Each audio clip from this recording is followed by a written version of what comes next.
iHeart, get ready. Fantasy football is here. Welcome to the Scout Fantasy Show. ScoutFantasy.com is home to the Fantasy Football World Championships and the best players in the world. Real money winners giving their secrets to help you win. Now exclusively on iHeart. This is the Scout Fantasy Show with your host, the one, the only, Dr. Roto. Hey there, everybody, it's Dr. Roto. Get out the insurance cards. Get out the copay. The office is open, my friends. All right, fantasy baseball news and notes. So let's get to it right here. Brewers manager Craig Counsell said that Ryan Braun's calf is acting up. That's not a very good sign. Look, Ryan Braun was able to be got this year in the 7th, 8th round in a lot of drafts. Why? Because he's starting to fall apart. That's why. So right now, thankfully, the Brewers have Yelich, who's due back, Lorenzo Cain, and Domingo Santana, and Hernan Perez. So they're a deep team, right? They're a deep team. Thankfully, because I think Ryan Braun, remember, we've discussed this multiple times, a calf is a twitch muscle, which means that you use it for quick bursts. So if his calf is giving him a problem, he's not getting to first base so quickly, okay? So if there's a triple, he's doing a single. If there's a double, he's barely getting to first base. So this is an issue. If you have Ryan Braun right now, those stolen bases that were dissipating anyway may be disappearing. So he had 12 last year. He's got 2 this year. But if he's got a calf issue, he may end up with fewer than 10 on the season. I think that's probably a safe assumption to be made here. So we'll watch that closely for Ryan Braun owners. Tommy Pham. So here's some bad news here. He's going to get tested on his right groin when he came out of the game. So first of all, these guys should not be playing in 30-degree weather. Let's just call it what it is. Tommy Pham and the rest of these guys should not be playing in this kind of weather. It's disgusting. I really have a problem with it. I do. I have a huge problem with it. Their muscles get cold, and then they've got to go out there, and what do you think is going to happen? Good things are not going to happen. So how do you know he's going to get called? He's going to go on the DL? Well, because the Cardinals are calling up Tyler O'Neill. They're already calling up Tyler O'Neill. MLB.com has a report that he's coming up from AAA. Now, this guy's a pretty good player. But you've got Ozuna, you've got Dexter Fowler, but O'Neill's there. So if Pham is out, O'Neill is in.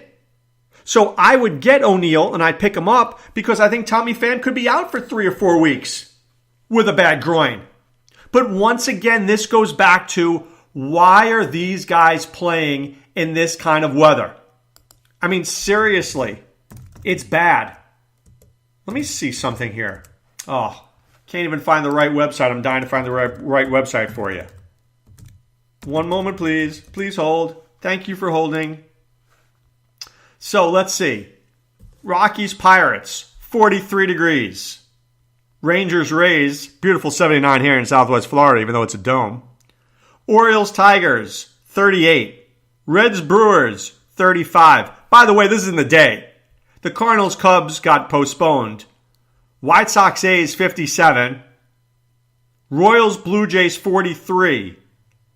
Indians, Twins may be canceled because there's no power in Puerto Rico. Nationals, Mets, 55. Phillies, Braves, a wonderful 78. Giants, Rays, that's no problem. Red Sox, Angels, no problem. Astros, Mariners, 53. Dodgers, Padres, 61. Look at the East Coast games. They're brutal. Would you want to be playing baseball in 35-degree weather? Can't even feel your hands, and you're standing out there. How about fouling a ball off? How about getting hit with a baseball? No wonder these guys have fractures. It's brutal. Seriously, it's brutal. So, all I can say is this. You guys can contend with me all you want. I don't care. I am not a baseball purist. I'm not. I'm a pragmatist. I do not believe we should be playing in frigid temperatures. If the game is under a certain number of degrees, let's postpone it. When I was a kid, back in the old 1800s, we had double headers.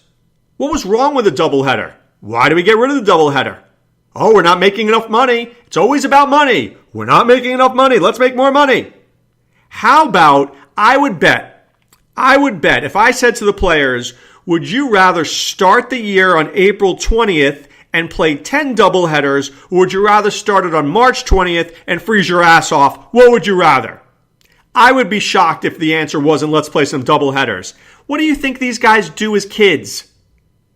Didn't you play doubleheaders when you were in Little League? Maybe triple headers. How about when you're in college? These guys play doubleheaders all the time. That's the way to do it. I just hate it. Do I like watching baseball now? Of course I do. Of course I do. But I don't like to see the players perform poorly because it's frigid outside. And whoever is doing the scheduling, why are the Cubs playing in Chicago in the early part of the season? The Cubs should have a huge road trip in the early part. Same thing with the Rockies and the Pirates. Put those teams in California. Come on. If you're going to do it right. Or play day games. But Chicago's cold in June. Could you imagine what it's going to be like in April? Can't feel your buns out there. Awful. I really think it's awful.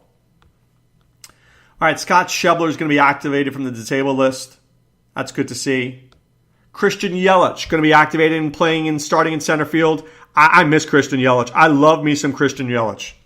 Guy was one of my favorite players coming into the season. He really was. I'm a big fan. All right. Kenley Jansen blows another save. Oh, my God. I mean, I think the problem is this. First of all, you can't trust closers, and everybody says that. But you thought you could trust Kenley Jansen. But maybe you can't. It's really disappointing. I mean, do you know Kenley Jansen's numbers right now for the season? If you heard them, I think you'd be a little shocked. Let me throw them out to you here. Ready? 6 2/3 innings, 8 hits, 3 home runs, 7 strikeouts to 3 walks, 2 saves, 2 blown saves. He has an ERA of 8.10 and a whip of 1.65. Now, you look at the rest of the Dodgers bullpen. It stinks. Josh Fields, Pedro Baez, Tony Cingrani. This is a team that needs a trade. I'm just throwing it out here. Alex Colomé fits this team beautifully. Fits him beautifully. Rays don't want this guy anymore. They don't want to pay him. And I think they could use Colomé big time out here just in case Jansen is a train wreck. And I assume Jansen will figure it out, but you could put Colomé as a setup guy and you're great. Because the Yankees aren't trading one of their guys, but Tampa will. And I'm sure if you make a trade for one of your guys deep, and the Dodgers have a deep farm system, I don't know, give them some, pitcher in Double-A, you'll make a deal. I think that deal makes a lot of sense to me. A whole lot of sense. All right, let's take a look at some of the lineups here for today. Anything that catches my attention? Not really. I don't like day games. I don't like day games. So, I like to watch day games, but I don't play them for DFS purposes. Nothing here is really the Royals have their lefty lineup in. Greg Gentry plays. So I think what you need to do is you need to watch righty-lefty matchups. Play close attention to that. Tonight, let's take a look at tonight's main slate, okay? See if I find anything of interest to me. So first of all, like I said, the Cleveland Indians-Minnesota Twin game may be postponed. Nationals and Mets, Tanner Roark. I always like him better at home than on the road. The Mets, I just never know which Met to play, so I end up not playing Mets most of the time. Steven Matz looks very good. And if you wanted to take a shot on a contrarian pitcher tonight, I might look at Steven Matz. But I also like the right-handers, Severino, Taylor, Rendon, Turner. Just keep an eye out. In case Matz struggles, those are the guys who take advantage. Vince Velasquez, when he's good, he's really good. But when he's bad, he's terrible. So, I would probably, if I'm playing multiple lineups, I'd have one team where I go with Vince Velasquez, and I'd have another where I go again, and I stack against Vince Velasquez. I hate Brandon McCarthy as a rule. I do. And I think this would be a good game to take a look at my Phillies. Kingery, Franco, Hoskins, Alfaro, maybe Carlos Santana. Like them. Giants against the Diamondbacks. Chris Stratton. He's had one good game, one bad game. I don't know how I feel about him tonight. I don't think I really want to use him. I like Robbie Ray just a little bit, not too much. I think Joe Panic has had a really good at-bats against him. And Hunter Pence is hitting .538 against Robbie Ray. So if you're a BVP kind of guy, that's your guy tonight. I think Rick Porcello has a bad night. I do. I think he has a bad night. I like Ian Kinsler tonight. And I really like Hanley Ramirez tonight. Hanley Ramirez against a lefty is a different hitter. Hanley against righties, okay. Hanley against lefties, great. So if I have a visionary play tonight, it's definitely Hanley Ramirez against Tyler Skaggs. I like Tyler Skaggs, but I really like Hanley Ramirez. He sees the ball very well against lefties. Cole against Seattle, I obviously like. Mike Leake, I think, is going to get let up tonight, but he can always throw a decent game. So I don't heavily go on the Astros. And I also like the Astros more at home than the road. Dodgers and Padres, Maeda is one of those guys who could be really good or really bad. I have no problem stacking against Maeda, and I have no problem stacking against Luis Perdomo. Two pitchers I don't really trust. But you know who I do trust? The guys at ScoutFantasySports.com.